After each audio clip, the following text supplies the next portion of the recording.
If you feel like you're addicted to carbs and sugar or salty, crunchy things, it's not because you're weak. It's because your body and brain have been trained into an eating pattern that was never designed for humans, let alone for a midlife female body, if that's who you are. So today I'm going to speak to why this happens, these cravings, these feelings that are out of control, and what you can do about them. Welcome, everyone, to the Better Beyond 40 Formula podcast, where smart, driven women over 40 and those who support them can ditch the confusion and cut through midlife wellness nonsense. I'm Dr. Mary Pines, award-winning PhD biomedical scientist of 25 years with a decade in women's health and longevity consulting. I specialize in transforming the health and lives of midlife women from their late 30s through their early 60s by delivering clarity and practical, real-life solutions with compassion, honesty, and a little humor. In this podcast, I'm going to share my top tips and tricks from within my one-on-one coaching program to help you redefine what's possible for yourself and feel unmistakably better beyond 40. Let's dive in. Do you feel like you're addicted to food? Like, no matter how much you promise yourself you'll be good, in air quotes, no matter how many times you start again on a Monday, you end up in the same place, standing in the kitchen, wondering how half the packet disappeared. You obsess over what you should and shouldn't eat. You feel hungry all the time. And when stress hits, or maybe you're bored, there's a lull in the action, food is the first thing you reach for. Before you really even realize what you're doing, you're opening the cupboard. If that's you, you're absolutely not alone. Most women I work with describe feeling some degree of out of controlness with their hunger and their relationship with food. They will joke about being addicted to sugar or chips, but underneath the humor, there's a lot of shame, frustration, and fear that this will never change. It breaks my heart. And you know what? This is a topic near and dear to my heart. I get it. I've been there too, really struggling with sugar cravings or what I thought was actually a chocolate addiction, not joking. And then actually realizing finally that there was a way out. So today, here's the truth I want you to hear loud and clear. Your cravings have nothing to do with a personality defect or a lack of willpower. If you're constantly thinking about food, if you feel like you need to eat every few hours, if you feel shaky, irritable, or panicky when you miss a meal, this isn't your fault. So in this episode, I'm going to break down the two biggest reasons women crave food all the time and show you how to start regaining control if this is you, so you can finally move forward towards real food freedom without cutting everything out that you love to eat, living on air or herbal tea or anything dumb like that. No diet culture here, ever. So let's start with willpower. This is a topic. Woof. A lot of women come to me believing that long-term weight loss is all about more willpower, more motivation, better discipline. I just need to try harder. No, if you've been dieting since your teens, your brain has built up this lovely stack of evidence, in air quotes, that I can't stick to anything. It always works at first, and then I fail. Losing weight is hard and miserable. I'll always be like this. Oh, yikes. So when you tell yourself, this time I'll just be more disciplined as you start a new diet or cleanse or whatever you want to call it, your brain quietly goes, are you serious? Oh, we've done this 20 times. We know how this ends. Oh, you are not lazy. You are not broken. You are just trying to use willpower to fight against biology, psychology, and decades of conditioning. Long-term change is not about muscling through harder. It's about changing the reasons you're craving in the first place. So let's talk about what drives the cravings. So, reason number one, your body is stuck in sugar burning mode. Let's talk metabolism first without the jargon. So, here's something I'd love you to consider. If you're hungry every 1 to 2 hours, snappy or shaky when you're late for a meal, constantly thinking, what can I eat next? Then your body is probably relying on quick, fast-acting energy, mostly carbs or refined carbs, and hasn't been trained to easily tap into stored energy, aka your body fat and glycogen, which is produced by your liver. So think of it like this. Your body has a perfectly good savings account that is stored energy, but it's gotten used to living out of the petty cash tin on your desk. Now, every time the tin gets low, it sends you a very loud memo, go find food now.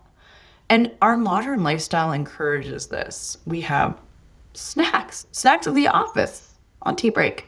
We have coffee and toast or cereal or pastry on the run in the morning because we don't have time for breakfast. We're picking at our kids' leftovers. The advice out there is always to eat little and often so you don't get hungry. So these things add up. You end up grazing from morning to night. It's bits of that, nibbles of this. Every time you reach for food, it's not that you're being greedy. It's just that you are metabolically inflexible. A situation in which your body can't smoothly switch between using the food you've just eaten and stored energy between meals. So it's hard to go very long without snacking between meals. You can't go very long without eating, and that probably means you're stuck in sugar burning mode, and you can't burn fat for fuel, your body fat or the fat you eat.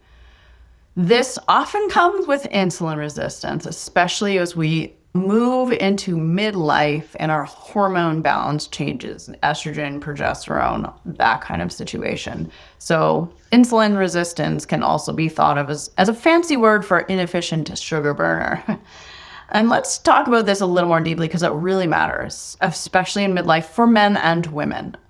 And here I want to introduce an idea from ancestral medicine. We humans are hardwired to be able to switch between using fat and carbs as fuel sources. And this enabled our ancestral survival between seasons.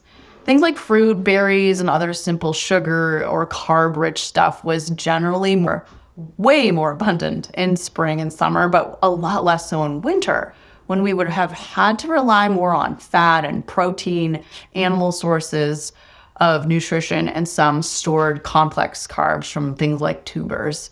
And this fuel source switching is called metabolic flexibility. It was a seasonal gift from nature.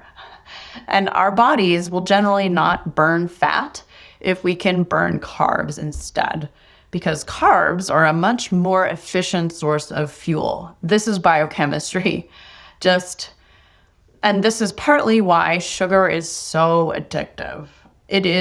We are hardwired to seek it because it is the quickest and easiest form of energy for our bodies. So if we eat an abundance of carbs all the time, we will sustain higher levels of insulin in our bodies as a response to all that sugar. This is actually what naturally happens in late summer and fall in the wild. We and other animals like bears are a great example. They become naturally insulin resistant because they're eating so many berries, so much fruit, all that. That builds insulin resistance in the body, which helps to store fat for the winter. And then once we stop eating all those sugars and carbs, the insulin resistance is reversed and we start to burn fat for fuel. This happens once those carbs stop coming into the body. So pretty cool, hey? It all makes perfect sense when you think about it. And it's unfortunate that in this day and age, we live in basically a state of where we're fighting insulin resistance because there's constantly just food everywhere. And this is part of why fasting is so important. And I don't just mean the long overnight fasts. I mean fasting between meals. Anyway, I digress. The point here is that when we eat a lot of carbs and insulin is consistently high in response to those carbs, that's how our body controls blood sugar as we eat and digest carbohydrates into sugar. When we eat lots of carbs and insulin is high, we stop burning fat and we store it instead because our bodies will choose to burn the carbs as the more efficient immediate energy source and store the fat as body fat. And over time, This causes insulin resistance because there's just so much insulin floating around that the cells don't hear the signal anymore. Kind of like the little boy who cries wolf all the time. His friends don't care anymore. They're like, yo, whatever, buddy. So when this happens, when we become insulin resistant, the sugar in our bloodstream tends to be too high. Insulin is high. We'll see this on blood work. And we cannot lose weight because our body holds on to that fat. Okay, thanks for nerding out with me on that. Too many people don't understand how this works, and I think it is really important and to actually understand why it happens. And something to note here that's really important, especially in the medical framework you hear around blood sugar regulation and insulin resistance, is that insulin resistance occurs on a spectrum. So what do I mean by that? Medically, you're not considered insulin resistant until your blood sugars are consistently at a really quite a high value relative to what's healthy. In fact, to my eye, they're pretty astronomically high. And for those who like to nerd out on numbers, or if you have your own blood work you want to check out, I'll offer you the official medical criteria, and then I'll offer you my guidelines of where I would like you, which are geared towards optimal level as per functional medicine. So here we're going to talk about a couple of tests really quick. Bear with me. One is fasting insulin, and the other one is called hemoglobin A1C, sometimes abbreviated HbA1c or just spoken A1C. A1C is a test that's pretty commonly run, so is fasting glucose. So many of you will have your A1C from standard blood work, and this is a really interesting number. What it is a rough approximation of your 3-month average blood sugar based on how much sugar is actually attached to your red blood cells. Cool, huh? Now, it's certainly not a perfect estimation, and in fact, it sucks if you have certain medical conditions which affect the sizes of your red blood cells. It's actually kind of a rubbish read in that case. So this includes conditions in which your red blood cells are abnormally large or small. Things like anemia or beta thalassemia, a genetic condition. Those can lead to false A1C readings. You would probably know if you have one of those kinds of conditions. Anemia is pretty common, and that's why I mention it here, especially with women. But if those don't apply, then your hemoglobin A1C is treated as sort of the gold standard, I guess, in medicine as one of the diagnostic criteria for insulin resistance. So what does that mean numerically? In conventional medicine, a normal, in air quotes, and you've heard my rant on a past episode about my feelings on reference ranges being far too wide. A normal A1C is something under 5.7, let's say, or less. And that equates to a cutoff of 117 milligrams per deciliter in terms of how high your blood sugar is. Oof, that's pretty high as an average. Pre-diabetes, A1C is between 5.7 and 6.4%. And there's a higher risk subset of these people, and they're above 6. So that'd be 6 to 6.4%. And actually, fun fact, it's thought that about 40% of people across all age ranges, this is from like age 20 to 70 in North America, are in this pre-diabetic range. So that's an A1C of 5.7 to 6.4. And that number would be far higher if we were to cut out the younger cohort there and just consider this subcategory of people over 40. Way higher. A1C for the diabetics in the crowd is over 6.5, which equates to a blood sugar of about 140 milligrams per deciliter. And it's thought that about 16% of people across all ages are diabetic. So those are the official thresholds, just FYI, but actually you do start to become insulin resistant well before you reach an official pre-diabetic state with an A1C of 5.7 or more. And it will generally get worse over time unless you change up your diet and lifestyle, and or balance your hormones if that's what needs to happen. As I mentioned before, the drop in estrogen changing ratios can cause insulin resistance to start to happen over time, especially towards postmenopause. So this is one of the first places I start with women in my program. I want to see people at 5.3 or less, which equates to roughly a fasting glucose of 105 milligrams per deciliter or less. Ideally, you'd be around 5 or less, which is under 97 milligrams per deciliter. I'm giving the numbers because a lot of people are starting to use continuous glucose monitors, which give the milligrams per deciliter amount. And that is always an interesting experiment. I encourage everybody to try, if you are privileged enough and have access to these things, which are now over the counter, by the way. So access is really just about having a spare $90 to $100 to buy one and test out for yourself what are the foods that spike your blood sugar and what are the foods that are good, or how can you mitigate these elevations or chronic elevations in blood sugar. And that could be a whole episode. That's a whole chapter unto itself, and one I would love to get into at some point. So let me know if that interests you. I do want to say, before I move on, people have, especially some influencers on the internet, have vilified blood sugar spikes to the point of like getting people all paranoid that if they see a blood sugar spike on their CGM, they're like, oh no. CGM is a glucose monitor, sorry, jargon.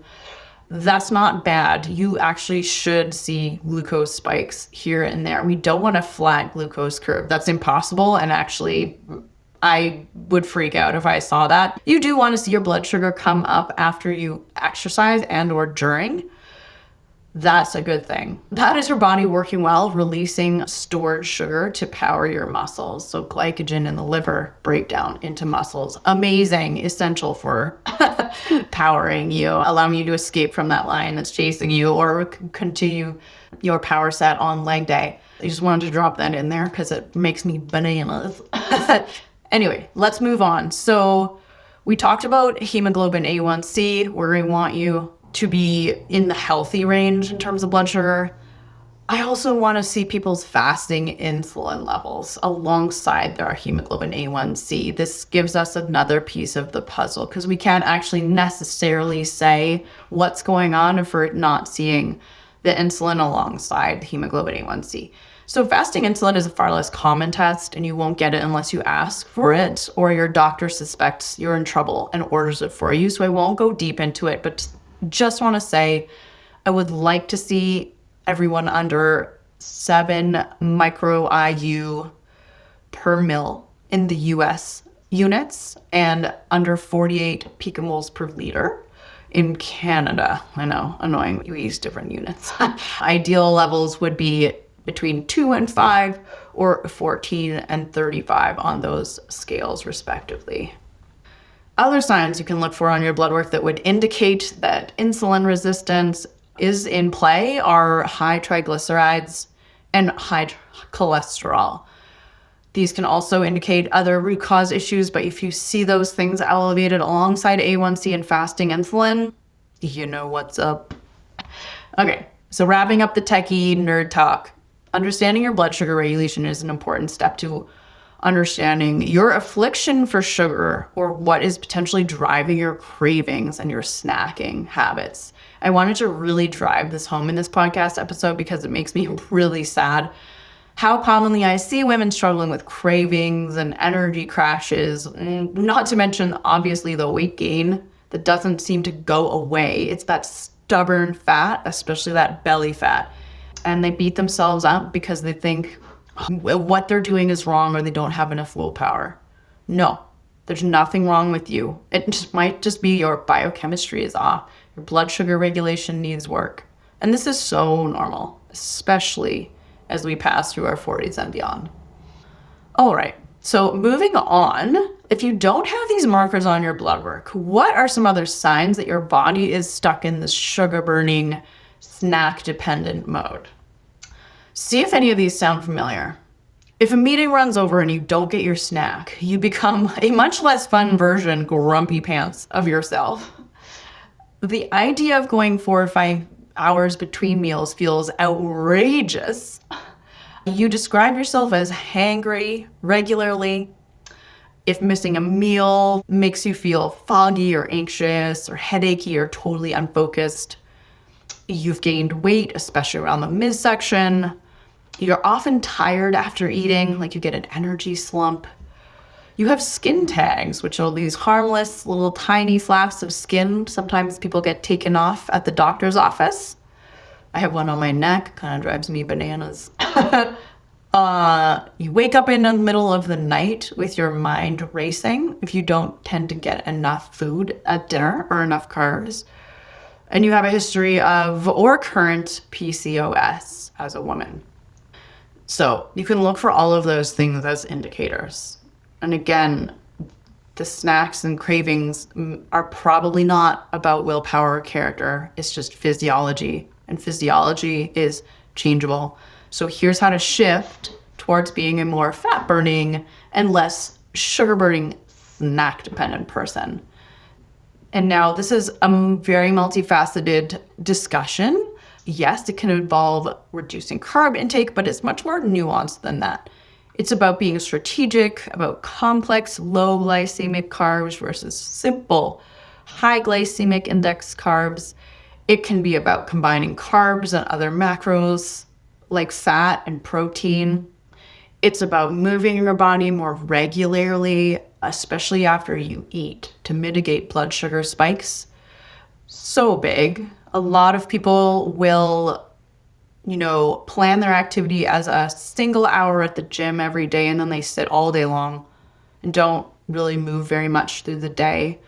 Or, they're getting their 10,000 steps like all in 1 or 2 goes, but actually getting up and moving around is one of the most important things you can do. People also tend to become less and less active each decade they get older. There's some pretty shocking studies on how much our activity level drops off decade over decade. So that's just something to witness. So the other thing that's super important, and I'll definitely do an episode on this, is it's about timing and circadian rhythm.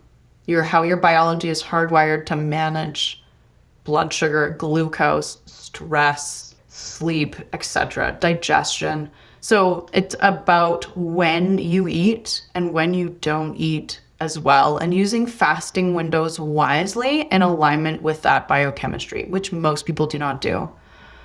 And as I mentioned, it's also about your hormone balance. So most of us become naturally more insulin resistant as we move through later stages of life. So, all of these factors together that I've just listed, you guessed it, it can be a puzzle, and it's a journey best done in a more supported, personalized way, and with an expert who can look at your numbers. Sometimes having a continuous glucose monitor is helpful. Having your blood work is helpful. Going through piece by piece what you're doing in your life is helpful, and picking out the lowest hanging fruit, because it doesn't have to be hard or calorie counting or like paranoia about what and when and how. You're probably doing lots of things right already, but just maybe not in the most supportive way for how your body is actually wired and what it will respond best to. And that, of course, is part of what we do in the program that I offer, which is the Better Beyond 40 formula. There's so much I could offer you on reversing insulin resistance and balancing your blood sugar, as it's such a hot and often misunderstood topic. So let me know if you, in the comments or on my social channels, if you'd appreciate an episode all about that. For now, here are my top tips. Before I get to them, just a super quick reminder that I don't run ads. So if you're getting value here, please follow and share the show with your friends, with anybody you feel could benefit from this information. It not only helps you never miss an episode, but you could change the life of someone you care about too. Now, my top tips on reversing insulin resistance and getting out of stuck in sugar burning and fat storage mode. Firstly, you do not need to go keto. You do not need to banish all carbs forever, but you do need to retrain your body. And here are the foundations I focus on with my midlife clients. Firstly, eat larger meals less frequently. Most women have a diet mindset, even if they don't realize it, and they eat tiny, unsatisfying meals to save calories, and then they end up starving and raiding the cupboards later. Instead, please aim for 2 or 3 proper, satisfying meals per day. Meals that actually keep you full for several hours. And if you are hungry, feed the hunger with a proper meal. Don't snack. Number 2, prioritize protein and fiber. Protein and fiber are your best friends for feeling full and steady. Almost every woman I see is eating less protein than she thinks. And when we increase it, suddenly, here's what happens. I'm just not hungry all the time. Like the afternoon cravings went away.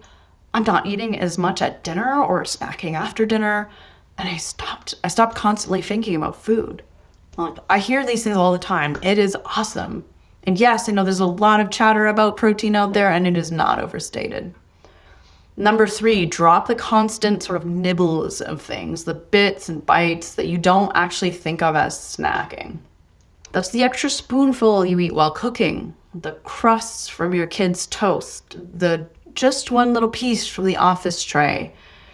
Individually, they look like nothing, but together they add up and they keep your body expecting constant food, adding lots of calories to your day and keeping you in that insulin blood sugar roller coaster all day long. Number 4, move more across the day. I alluded to this before. I don't mean make more time to go to the gym for an hour. You don't need to thrash yourself in the gym, but it's that gentle, frequent movement, walking, housework, taking the stairs rather than the elevator, short little movement breaks, even just minutes. They help your body to use stored energy better and stabilize your blood sugar and appetite much better across the day. And one of my favorite snacks, and it's not my word, it's exercise snacks. This is a great concept. Very short little bite-sized movement breaks. If you have a desk job like I do, your body will love this. Just take a couple minutes every 45 minutes to an hour to move. Do 20 jumping jacks, do some push-ups, walk the stairs a few times. Just go outside, preferably, and just walk around the block. You could also do the famous science-backed 7-minute workout. Search for it on YouTube, 7-minute workout. It's awesome. You could get an under-desk walking pad like I'm standing on right now. I'm not walking right now, but when I'm not on meetings, I'm often walking, and it is so good. Number 5, this is an extension of number 4, but is distinct and important enough that I'll add it as a separate point. Always move your body after you eat a meal or anything substantial. Move for at least 15 minutes, ideally closer to 30. This is where a walking pad or something that's actually just built into your day that you can do as you work is amazing. So there's solid science that shows this window of 15 to 30 minutes of movement actually helps to minimize blood sugar spikes and elevations after meals. And this is especially important after dinner, as the human body is much less insulin sensitive at night. It's a total game changer, the after dinner walk. And once you get used to it, I promise you'll love it. I see this all the time with my clients who are now totally hooked on their evening walks. Taking an evening walk after dinner is super common practice in Europe, especially the Mediterranean, and it's actually one of the often forgotten but essential facets of the Mediterranean diet that makes it so healthy. Cool, right? That diet is not just about the food going in their mouths. It's about how they eat and their habits around food. We often overlook that. So, 5 little things, really simple overall. None of it is glamorous or hard. It's not a 14-day shred, but over time it really works. And when you put all these pieces together consistently, your hunger calms down, your energy evens out, and food stops feeling so loud in your brain. Okay, let's move on to reason number 2, why you may feel like you're addicted to food. Food can be an emotional crutch. Now, you might not label yourself as an emotional eater, in air quotes, and even if that's you, I want you to please listen closely here. Do any of these things resonate? You need something sweet at night to unwind. You reward yourself with food after a stressful day. saying to yourself, I deserve this glass of wine, this chocolate, this ice cream. You eat when you're bored or lonely or overwhelmed or resentful. You don't really feel hungry, but you're still rummaging in the cupboards. Your list of to-dos is so long, you don't know where to start, so instead you decide to go for a snack. Food is incredibly effective at numbing painful or uncomfortable feelings, at distracting you from stress or conflict or worry, or giving you a quick shot of pleasure, dopamine, when you have little space for yourself. So instead of asking, what's wrong with me, next time you reach for a snack, you can start asking, what is this food doing for me? Because food as an emotional crutch is so common. And often we don't really identify it until someone really paints the picture black and white for us. So when you're asking, what's this food doing for me? Is it a painkiller for stress or sadness or anger? Is it an escape hatch from your busy or over-responsible life? Or is it a reward because you don't feel like you're allowed to rest unless you've earned it? Is it a way to avoid feeling lonely or disappointed or unappreciated? Once you understand the job that food is doing, you can start to give that job to something else, something that will serve you better. Now, here's where most women get stuck. They decide, right, no more evening snacks. That's it, I'm done. And for a few days, they white-knuckle their way through the cravings. But the underlying need, that need to decompress, to soothe, to feel something other than stress or anger or whatever, is still there. With no other coping tools in place, your brain will eventually drag you back into the strategy it knows works instantly. And that's food. And this is a pattern we often learn as children. I know that was my pattern for sure, absolutely. And I still struggle with it some days. I have to be mindful. And this is part of why willpower collapses so reliably at 8 or 9 p.m. It's not because you're weak, it's because you've been trying to remove the only stress relief tool you have had all day long without replacing it. You've made 1,000 decisions in the day and your brain is done. It wants easy, it wants escape. So let's talk about replacing food with real coping strategies. To change this up, we don't just take the food away. We add new options. Let's say the want is, I want chocolate. But the need is, I need to calm down after my day.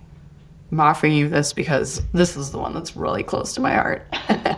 Ask yourself, what else helps me feel calm or grounded or cared for?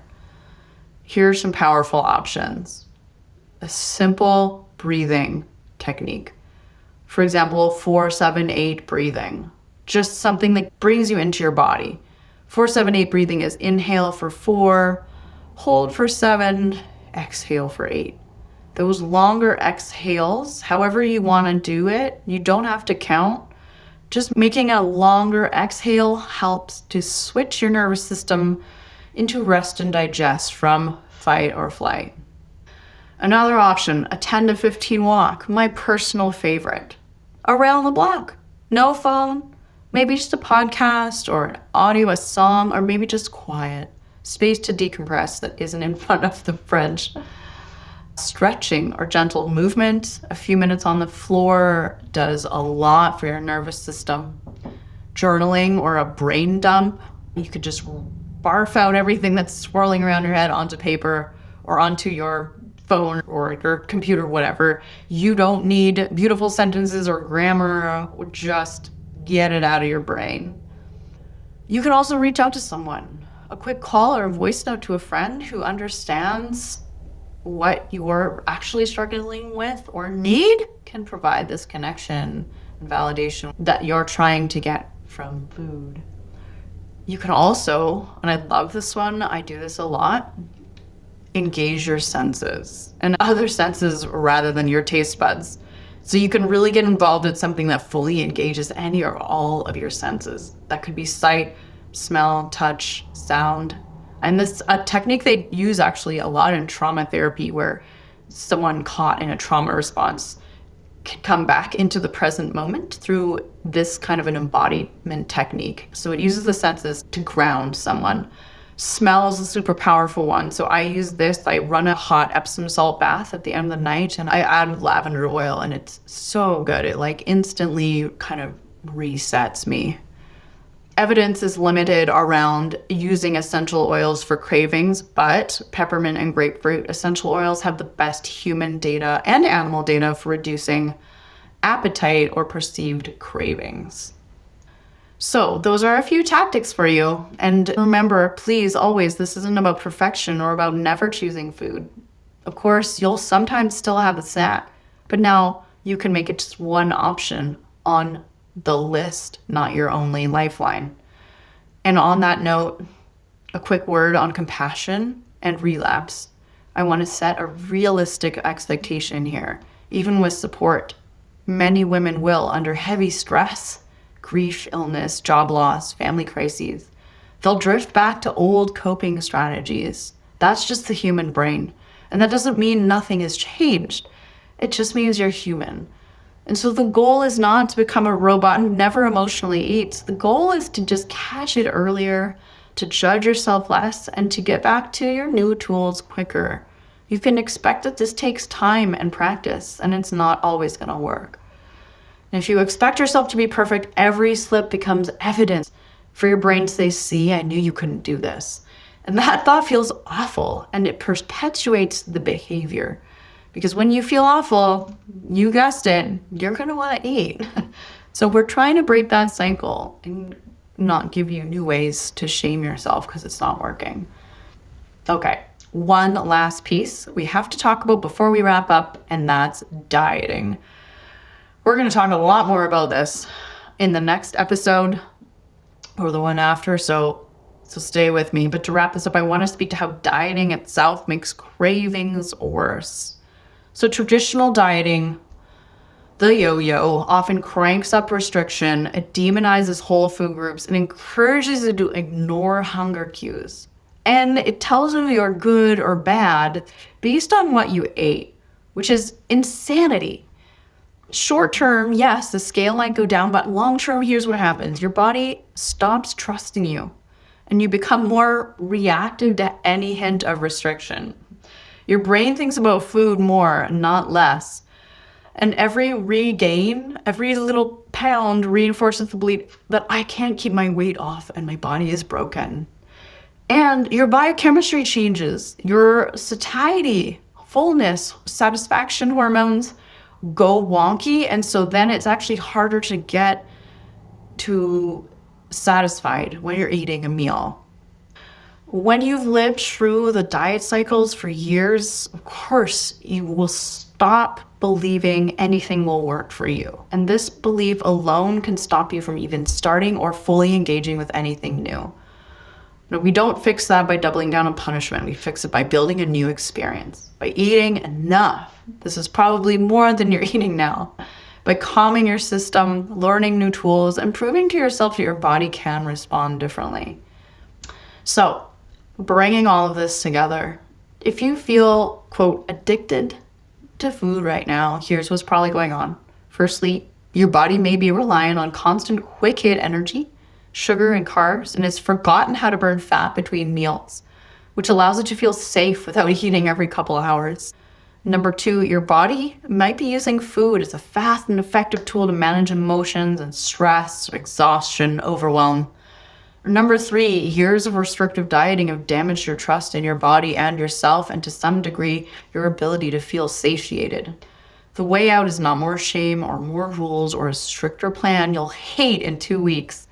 The way out is retraining your body to go longer between meals by eating satisfying, protein-rich, fiber-rich, nutritious meals, dropping the all-day grazing, and using movement wisely, not intensely, and not as punishment for overeating.